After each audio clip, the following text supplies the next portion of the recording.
Strange days. Wow. In 1996, my brother and I sat down and watched this violent, highly stylized action film directed by Kathryn Bigelow. As a film teacher, Strange Days is a film that I have revisited several times with my students. In addition to being a well-made action film, Strange Days dramatizes the desire that many film viewers have. A desire not just to watch the film, but to become part of the film itself. Strange Days takes place in a dystopian future on the eve of the millennium.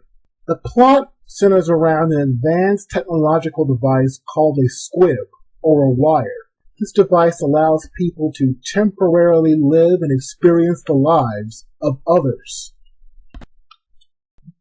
This idea is demonstrated in the film's infamous opening sequence.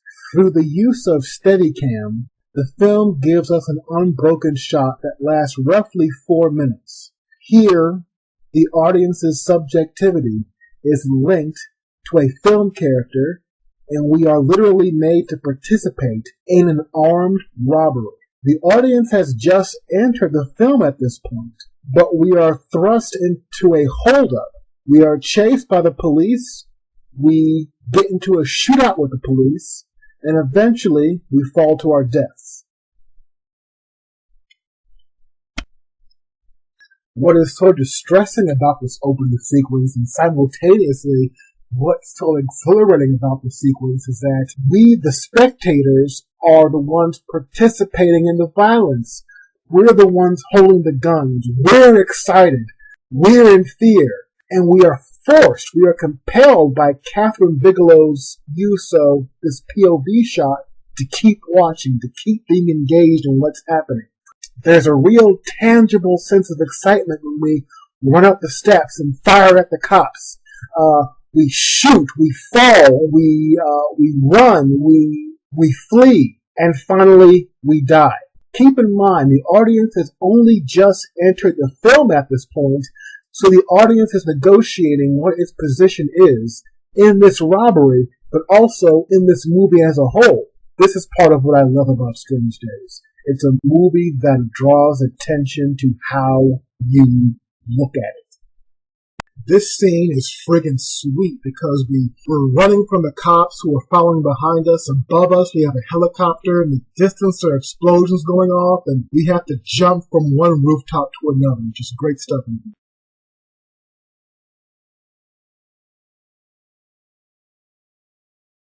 I think in order to better understand the ideas that the film is playing around with, you have to understand what is occurring when you are watching a movie. We can do this by contrasting movie watching, the act of watching a movie, with the act of watching a play. In theater, we see real stuff happening right before our very eyes. We experience real actors. We hear real sounds. We can smell, and in some cases even touch real objects. In contrast, movies present us with lights and shadows, images, projections, rays of light, and reproductions of sound. We cannot touch the desk or the chair in a movie. You can only see the rays of light on the screen. In cinema, there is no real object. In fact, there was a film scholar named Christian Metz who characterized cinema as an imaginary signifier and argued that the world of cinema is a world of absence. There is a fictional object referring to another fictional object. Cinema is reflections of reflections, and for Christian Metz, every film is more or less fictional because the mode of representation or the mode of presentation is in itself fictional. Now, the story of Strange Days deals with characters who are chasing the real, or trying to experience the real. Real violence, real sex, real intimacy, but finding only fictionalized copies of the real instead. The main character in the film, Lenny, pines for his ex-girlfriend, played by Juliette Lewis, even though she is clearly no longer in love with him. Mace, Lenny's best friend, a street-smart bodyguard, is played in the movie by Angela Bassett. Now, Macy wishes to save Lenny because she clearly loves him, even though Lenny does not share her affections. So, the real in Strange Days is always elusive, distant, and constantly just out of grasp. This relationship between Mace and Lenny provides a lot of juice for the film. In most action films, it is the men who are the heroes. Men are the ones who are doing the killing and the rescuing. And it is usually the women who are the ones who are always being rescued. This is not the case in Strange Days. Angela Bassett is a strong-willed, physically imposing presence in this film. She is street-smart, assertive, and most important, she is more than capable of defending herself. And throughout the film, she even comes to the rescue of Lenny. Mace is also an important character in the respect that she is the only person in the movie who refuses to indulge in this squib technology. Her character does not want to become intertwined in other people's fantasies.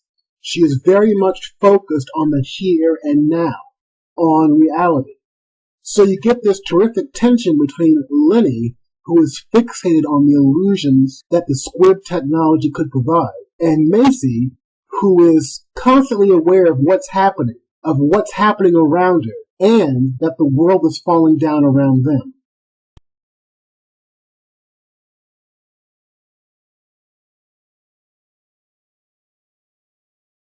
One of the reasons why the character of Macy is so successful in Strange Days is because she's written so smartly by the film's writer and director, Kathryn Bigelow. Kathryn Bigelow is a director who has worked in Hollywood for several years. She was one of the only female directors who consistently directs action films. Some of her other films include a movie called Blue Steel, starring Jamie Lee Curtis. It's about a female police officer who is stalked by a psychotic Wall Street businessman.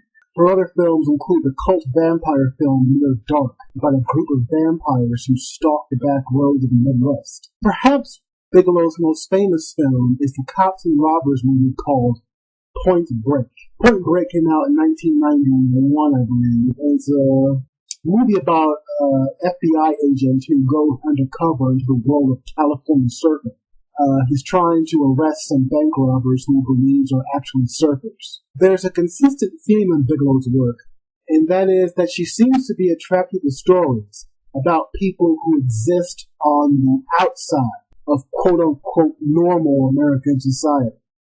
A lot of her stories deal with conflicts between people who are completely and totally assimilated into normal American society and people who are outsiders, or people who live on the edge of what is deemed socially acceptable. Because the movie is constantly manipulating and altering our perspective, we are given the point of view in Strange Days of outsiders. The main characters in these films are criminals. They are people who are trying to evade the law. In fact, the villains of Strange Days are the police. So our point of view as the audience is consistently being aligned with criminals and against the forces of authority. There's even a scene where we see from a woman's point of view a police officer shoot a man in cold blood, and then as we evade the police, we literally have to run for our lives, and all this is done from the woman's point of view. It's a very interesting dynamic sequence. When the movie came out in 1995, the reviews were mixed, and unfortunately the film was a big flop because it did not recoup its massive budget. Since then, the film has garnered a small but loyal cult following, and the director Kathryn Bigelow has gone on to become the first woman ever to win an Academy Award for directing her own film. So I think it's a film worth seeking out. Thanks for listening.